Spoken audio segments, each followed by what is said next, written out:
உயிர் பலி கேக்குற காந்தாரா, உயிர் தப்புன ரிஷப் ஷெட்டி, அச்சத்துல படக்குழுவினர். காந்தாரா 2 படத்துல பணியாற்றி வரக்கூடிய கலைஞர்கள் அடுத்தடுத்து உயிரிழந்துட்டு வரக்கூடிய நிலையில, இப்போ படகு கவிழ்ந்து ரொம்ப பெரிய விபத்து ஏற்பட்டிருக்கு. போன 2022வது வருஷம் ரிஷப் ஷெட்டி நடிப்புல ஹோம்பலே பிலிம்ஸ் தயாரிப்புல உருவான படம் தான் காந்தாரா.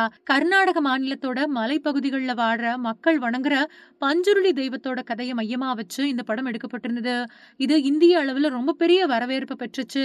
தமிழ், தெலுங்கு, மலையாளம், கன்னடம், ஹிந்தி அப்படின்னு பிற மொழிகள்ல டப் செய்யப்பட்டு படம் வெளியாச்சு. உலகத்தையே திரும்பி பார்க்க வச்ச இந்த படத்தோட 2வது பாகத்தோட பணிகள் போன வருஷம் ஆரம்பிக்கப்பட்டுச்சு. இப்போ படப்பிடிப்புகள் விறுவிறுப்பா நடந்துட்டு வரக்கூடிய நிலையில படத்துல பணியாற்றி வரக்கூடிய கலைஞர்கள் அடுத்தடுத்து உயிரிழந்தது ரொம்ப பெரிய அதிர்ச்சியை ஏற்படுத்தி இருக்கு. தொடர்ந்து பல அசம்பாவிதமான சம்பவங்களும் நடந்துகிட்டே வருது. காந்தாரா 2 படத்துல முக்கிய கதாபாத்திரத்துல நடிச்சிட்டு வந்த கேரள ஜூனியர் ஆர்டிஸ்ட் கபில் படப்பிடிப்பு இடைவெளியில சௌபர்ணிகா ஆத்துல குளிக்க போனாரு. அங்க அவரு நீர்ல அடிச்சிட்டு போகப்பட்டு உயிரிழந்துட்டாரு. அவரை தொடர்ந்து நகைச்சுவை நடிகர் ராகேஷ் பூஜாரி நண்பரோட திருமண நிகழ்ச்சி ஒண்ணுல டான்ஸ் ஆடிக்கிட்டு இருந்தப்போ மாரடைப்பு ஏற்பட்டு உயிரிழந்துட்டாரு. இவரு காந்தாரா 2 படத்துல ஒரு முக்கியமான கதாபாத்திரத்துல நடிச்சுக்கிட்டு இருந்ததும் குறிப்பிடத்தக்கது. அவருக்கு அடுத்தபடியா மிமிக்ரி கலைஞரும் நடிகருமான விஜு மாரடைப்பால காலமாயிட்டாரு.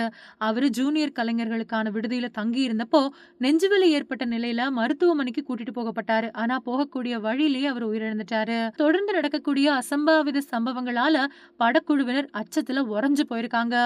இப்போ இன்னொரு சம்பவமும் நடந்திருக்கு. ஜூன் 2025 ரிஷப் ஷெட்டியோட 30 பேர் கொண்ட படக்குழுவினர் ஷிவ்மோகா மாவட்டத்துல மானி நீர்த்தேக்கத்துல படப்பிடிப்புக்காக போனாங்க.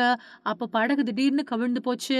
ஆழமற்ற பகுதியில படகு கவிழ்ந்ததால அதிர்ஷ்டவசமா எல்லாரும் உயிர் தப்புனாங்க. இருந்தாலும் கேமரா அப்புறம் பிற படப்பிடிப்பு உபகரணங்கள் எல்லாமே நீர்ல மூழ்கி சேதமடைஞ்சிருச்சு.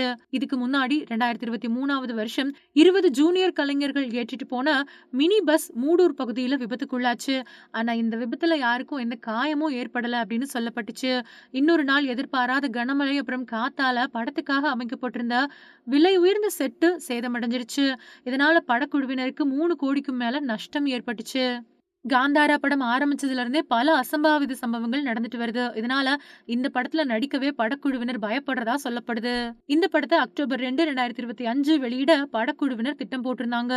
தொடர்ந்து இப்படி நடக்கக்கூடிய துயர சம்பவங்களால படம் திட்டமிட்டபடி வெளியாகுமா அப்படிங்கிற கேள்வி எழுந்திருக்கு.